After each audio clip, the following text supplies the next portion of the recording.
नमस्ते। मैं Rajesh Naruka, assistant professor history, government college Kekri. इस वीडियो में आपका स्वागत करता हूँ। बीए पार्ट थर्ड का फर्स्ट पेपर आधुनिक भारत का इतिहास में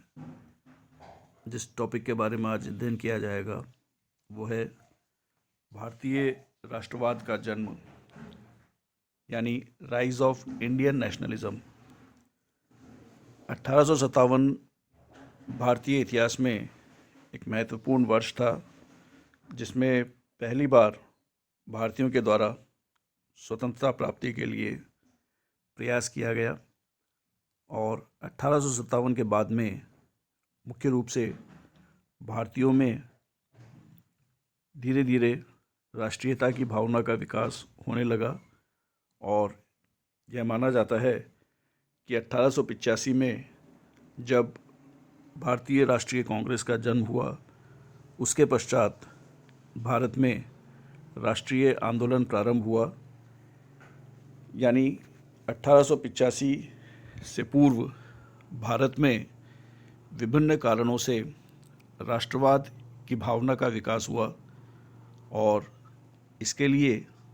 कई कारण उत्तरदायी थे। सबसे महत्वपूर्ण, जिस प्रकार से भारत में ब्रिटिश शासकों के द्वारा एक भौगोलिक और राजनीतिक एकता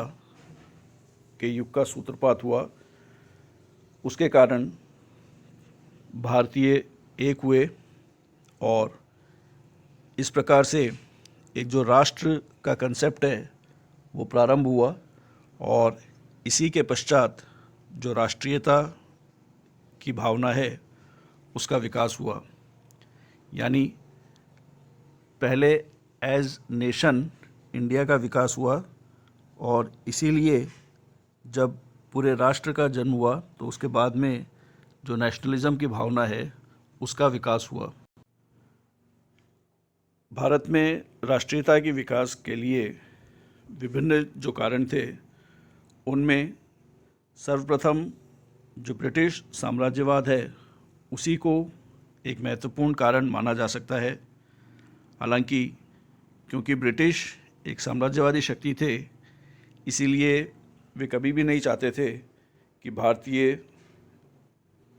एक हों या भारतीयों में राष्ट्रवाद का विकास हो, लेकिन फिर भी जैसा कि स्थापित है किसी भी विदेशी शक्ति के द्वारा जब शासन किया जाता है तो विभिन्न कारणों से उस विदेशी शक्ति के विरुद्ध जो भावनाएं हैं उनका विकास होता है और इसी प्रकार से भारत में भी ब्रिटिशर्स के विरुद्ध जो राष्ट्रवाद का विकास हुआ वो साम्राज्यवाद के विरुद्ध दो तरीक़ों से हुआ। एक को हम प्रगतिशील या प्रोग्रेसिव कारण मान सकते हैं और दूसरे को प्रतिगामी या रिएक्शनरी। अंग्रेज़ों ने या यूँ कहें कि ब्रिटिशर्स ने भारतीयों के ऊपर शासन करने के लिए विभिन्न प्रकार से भारत को या भारत में कई सुविधाएं प्रदान करी। उनके द्वारा विभिन्न विकास के कार्यक्रम किए गए, हालांकि उनका उद्देश्य कहीं पर भी इस तरह से नहीं था कि उससे भारत में विभिन्न प्रकार के विकास कार्यक्रम हो, लेकिन ऐसा करना उनके राज्य के लिए या उनके जो शासन है उसको स्थायी बनाने के लिए आवश्यक था। और ये जो विभिन्न सुधार कार्य किए गए इनके कारण प्रोग्रेसिव रूप से भारत में राष्ट्रीयता का विकास हुआ। दूसरा, अपने शासन को स्थायी बनाने के लिए कई ऐसे कार्य अंग्रेज़ों के द्वारा किए गए जिनका विरोध अत्यधिक भारतीयों के द्वारा हुआ और एज रिएक्शन भारतीयों में राष्ट्रवाद का विकास हुआ। इस प्रकार से जो ब्रिटिश साम्राज्यवाद था उसके विरुद्ध भारतीयों में राष्ट्रवाद का विकास हुआ। अधिकतर इतिहासकारों का मानना है कि आधुनिक भारत के इतिहास के प्रारंभ होने से पहले भारतीयों में राजनीतिक एकता का अभाव था और 1707 में औरंगज़ेब की मृत्यु के पश्चात भारत में जो राजनीतिक एकता है वह धीरे धीरे समाप्त होने लगी और कई छोटे छोटे राज्य जो हैं उनका विकास प्रारंभ हुआ। लेकिन इसके पश्चात ईस्ट इंडिया कंपनी के द्वारा जिस प्रकार से विभिन्न परिस्थितियों का लाभ उठाते हुए भारत में अपना साम्राज्य स्थापित किया गया, उसके पश्चात ईस्ट इंडिया कंपनी ने राजनीतिक रूप से भारत को पुनः एकीकृत किया और इस प्रकार एक यूनाइटेड इंडिया की स्थापना से भारतीयों में राष्ट्रवाद का विकास होना प्रारंभ हुआ। इस संबंध में पंडित जवाहरलाल नेहरू ने लिखा था कि ब्रिटिश शासन द्वारा स्थापित भारत की राजनीतिक एकता ने सामान्य अधीनता की एकता को जन्म दिया और इस प्रकार से जब पूरा भारत एक ही डोमिनियन के अंडर में, एक ही शासन के अंडर में आया तो स्वाभाविक रूप से उनमें एक राष्ट्र की परिकल्पना और राष्ट्रवाद का विकास प्रारंभ हुआ। साम्राज्यवाद के अंतर्गत जिस कारण से सर्वाधिक राष्ट्रवाद का विकास हुआ वह था भारतीयों का आर्थिक शोषण। क्योंकि अंग्रेज़ एक साम्राज्यवादी राष्ट्र थे और भारत उनका उपनिवेश था, इसीलिए स्वाभाविक है कि अधिकाधिक आर्थिक रूप से संपन्न होना अंग्रेज़ों का उद्देश्य था और इसके लिए जितने भी भारतीय रिसोर्सेज थे उनका हनन इस प्रकार से किया गया कि इससे ईस्ट इंडिया कंपनी का सर्वाधिक लाभ हो। और ऐसी स्थिति में यह स्पष्ट था कि जो भी भारतीय उद्योग धंधे थे वे धीरे धीरे समाप्त होने लगे। भारत की कॉटेज इंडस्ट्रीज़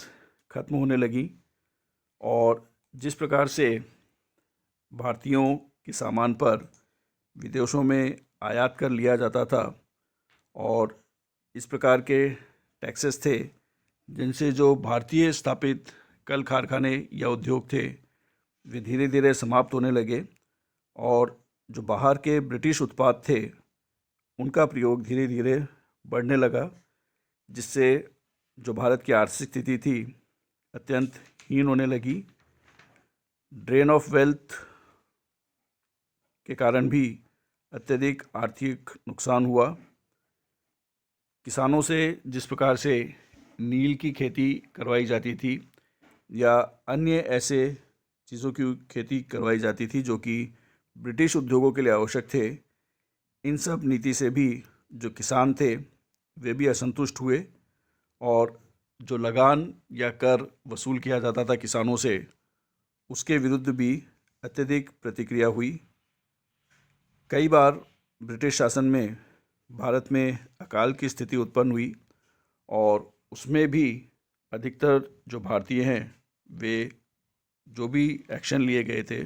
ब्रिटिश शासन के द्वारा उससे असंतुष्ट रहे। भारत में बेरोज़गारी की समस्या भी धीरे धीरे उत्पन्न होने लगी और इस प्रकार से क्योंकि ब्रिटिशर्स एक साम्राज्यवादी राष्ट्र थे, इसीलिए उनके आने के बाद में भारत का अधिकाधिक आर्थिक शोषण हुआ, जिसके विरुद्ध लोगों में राष्ट्रीयता की भावना उत्पन्न हुई। राष्ट्रीयता के विकास के लिए जहां आर्थिक कारण उत्तरदायी थे, वहीं पर विभिन्न सामाजिक कारणों से भी भारत में राष्ट्रवाद का विकास हुआ। अंग्रेज़ों के द्वारा शुरू से ही भारतीयों के साथ भेदभाव की नीति अपनाई गई और 1857 की क्रांति के पश्चात ये जो भेद था वह और अधिक बढ़ गया और इस प्रकार से जो प्रजातीय विभेदीकरण किया गया भारतीयों के साथ में, उसके कारण से भी भारतीयों में राष्ट्रीयता का विकास हुआ। विभिन्न ऐसे स्थान जहाँ पर जो पब्लिक प्लेसेस थी वहाँ पर भारतीयों की एंट्री मना थी और ऐसे स्थानों पर बाहर सामान्यतः लिखा रहता था Indians and dogs not allowed. इस प्रकार से जब पब्लिक प्लेसेस में विभेदीकरण भारतीयों के साथ किया गया तो निश्चित रूप से प्रतिक्रिया स्वरूप उनमें राष्ट्रीयता का विकास हुआ। इसके साथ साथ विभिन्न जो सरकारी नौकरियां थी उनमें भी भारतीयों के साथ विभेद किया जाता था। हालांकि 1858 की घोषणा में ब्रिटेन की महारानी विक्टोरिया ने इस बात की घोषणा की थी कि किसी भी धर्म, जाति या रंग के आधार पर नौकरियों में पक्षपात नहीं किया जाएगा, लेकिन इनडायरेक्ट रूप से जो विभिन्न नौकरियां हैं उनमें विविधीकरण किया जाता था। भारतीय प्रशासनिक सेवा की परीक्षाएं लंदन में ही आयोजित होती थी और इस प्रकार से यह स्पष्ट है कि बहुत कम भारतीय ऐसे थे जिनको इन जो सरकारी सेवाएं हैं उनकी परीक्षा में बैठने का अवसर प्राप्त होता था। बाद में इस परीक्षा के लिए जो निर्धारित आयु है उसको 21 वर्ष से घटाकर 19 वर्ष कर दिया गया, जो कि भारतीय जो एप्लीकेंट थे उनके विरुद्ध था। और इस प्रकार से इस बात का प्रयास किया गया कि कम से कम भारतीय इन प्रशासनिक सेवाओं में नियुक्त हो सके, और यदि कोई भारतीय इन जो एग्ज़ामिनेशंस हैं उनको उत्तीर्ण भी कर लेता था तो उसके बाद भी विभिन्न प्रकार से उसके साथ पक्षपात किया जाता था। इसके अलावा विभिन्न जो सरकारी सेवाएं हैं उनमें भारतीयों के लिए जो हाईएस्ट पोस्ट थी वो सदर अमीन की थी। सेना में भारतीयों के लिए जो हाईएस्ट पोस्ट थी वह सूबेदार की थी। इस प्रकार से जो हायर पोस्ट थी किसी भी सेवाओं में वो अंग्रेज़ों के लिए सुरक्षित रखी गई थी, और इस प्रकार से यह स्थापित होने लगा कि योग्यता के स्थान पर ब्रिटिश भारतीयों को सरकारी सेवाओं में आने से हतोत्साहित कर रहे थे। और इस प्रकार से जब सरकारी नौकरियों में भी पक्षपात किया गया तो जो भारतीय शिक्षित युवा थे वे भी ब्रिटिश शासन के विरोधी हुए और उनमें भी राष्ट्रीयता की भावना का विकास हुआ।